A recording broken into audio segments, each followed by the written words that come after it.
ಎಲ್ಲರಿಗೂ ನಮಸ್ಕಾರ. ತುಂಬಾನೇ ಈಸಿಯಾಗಿ ಹಾಗೂ ತುಂಬಾನೇ ಟೇಸ್ಟಿಯಾಗಿ ಹೇಗೆ ಹೆಸರುಬೇಳೆ ಪಾಯಸನ ಮಾಡ್ಕೊಳ್ಳೋದು ಅಂತ ಇಂದಿನ ವಿಡಿಯೋದಲ್ಲಿ ತಿಳಿಯೋಣ. ಇದನ್ನು ಮಾಡೋದು ತುಂಬಾನೇ ಸುಲಭ ಹಾಗೂ ಕಡಿಮೆ ಸಾಮಗ್ರಿಗಳನ್ನು ಬಳಸಿ ಮಾಡುವಂಥದ್ದು. ಇದನ್ನು ಮಾಡಲು ಬೇಕಾಗಿರುವ ಸಾಮಗ್ರಿಗಳು 1 ಕಪ್ ಬೆಲ್ಲ, 1 ಕಪ್ ತೆಂಗಿನಕಾಯಿ ತುರಿ, ಸ್ವಲ್ಪ ದ್ರಾಕ್ಷಿ, ಗೋಡಂಬಿ ಹಾಗೂ ಏಲಕ್ಕಿ ಪುಡಿ. ಮೊದಲಿಗೆ ಸ್ಟವ್ ಹಚ್ಚಿ ಒಂದು ಬಾಣಲಿಯನ್ನು ಇಟ್ಟು 1 ಟೇಬಲ್ ಸ್ಪೂನ್ ಎಣ್ಣೆಯನ್ನು ಹಾಕಿ ದ್ರಾಕ್ಷಿ ಗೋಡಂಬಿಯನ್ನು ಹುರಿದು ಎತ್ತಿಟ್ಕೊಳ್ಬೇಕು. ಇದನ್ನು ತುಪ್ಪದಲ್ಲಿ ಕೂಡ ಫ್ರೈ ಮಾಡ್ಕೊಳ್ಬೋದು, ತುಂಬಾ ಚೆನ್ನಾಗಿರುತ್ತೆ.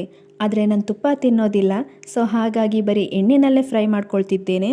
ಇದಾದ ನಂತರ 1 ಲೋಟ ಹೆಸರು ಬೇಳೆಯನ್ನು ಕುಕ್ಕರ್ನಲ್ಲಿ ಚೆನ್ನಾಗಿ ತೊಳೆದು 1 ವಿಸಿಲ್ ಕೂಗಿಸ್ಕೊಂಡ್ರೆ ಸಾಕಾಗುತ್ತೆ. ಹಾಗೆ ನಾನಿಲ್ಲಿ ತೆಂಗಿನಕಾಯಿನ ಸ್ವಲ್ಪ ಮಿಕ್ಸಿನಲ್ಲಿ ತರಿಯಾಗಿ ರುಬ್ಬಿ ಹಾಕ್ತಾ ಇದ್ದೀನಿ. ಇದರಿಂದ ಕೂಡ ಟೇಸ್ಟ್ ತುಂಬಾ ಚೆನ್ನಾಗಿ ಬರುತ್ತೆ.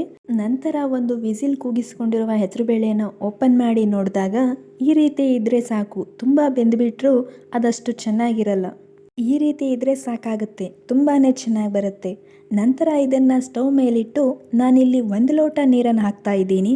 ನಿಮಗೆ ಯಾವ ಕನ್ಸಿಸ್ಟೆನ್ಸಿ ಬೇಕು ಅಳತೆ ನೋಡ್ಕೊಂಡು ಹಾಕ್ಕೊಳ್ಳಿ. ಇದು 1-2 ನಿಮಿಷ ಬಿಸಿ ಆದ ನಂತರ ಅದಕ್ಕೆ ಬೆಲ್ಲ ಹಾಗೂ ತುರಿದಿಟ್ಕೊಂಡಿರುವಂತಹ ತೆಂಗಿನಕಾಯಿ ಹಾಕಿ 5 ನಿಮಿಷ ಚೆನ್ನಾಗಿ ಬಿಸಿಯಾದ ಮೇಲೆ ದ್ರಾಕ್ಷಿ, ಗೋಡಂಬಿ ಹಾಗೂ ಏಲಕ್ಕಿ ಪುಡಿಯನ್ನು ಹಾಕಿದರೆ ರುಚಿಯಾದ ಪಾಯಸ ರೆಡಿಯಾಗುತ್ತದೆ. ಈ ರೀತಿ ಪಾಯಸ ಮಾಡಿಕೊಂಡು ತಿನ್ನೋದ್ರಿಂದ ದೇಹಕ್ಕೂ ಕೂಡ ತುಂಬಾ ತಂಪು. ಯಾವಾಗಲೂ ಬೇರೆ ಬೇರೆ ರೀತಿಯಾಗಿ ಹೆಸರುಬೇಳೆ ಪಾಯಸ ಮಾಡಿಕೊಂಡು ತಿಂದು ಬೇಜಾರಾಗಿದ್ದರೆ ಒಮ್ಮೆ ಈ ರೀತಿನೂ ಟ್ರೈ ಮಾಡಿ ನೋಡಿ, ಹೇಗಿತ್ತು ಅಂತ ಕಮೆಂಟ್ ಮಾಡಿ. ಹಾಗೂ ನಾನು ಮಾಡಿದ ಈ ರೆಸಿಪಿ ನಿಮಗೆಲ್ಲ ಇಷ್ಟ ಆಯಿತು ಅಂತ ಅನಿಸಿದ್ರೆ ನಿಮ್ಮ ಫ್ರೆಂಡ್ಸ್ಗೆಲ್ಲ ಶೇರ್ ಮಾಡಿ.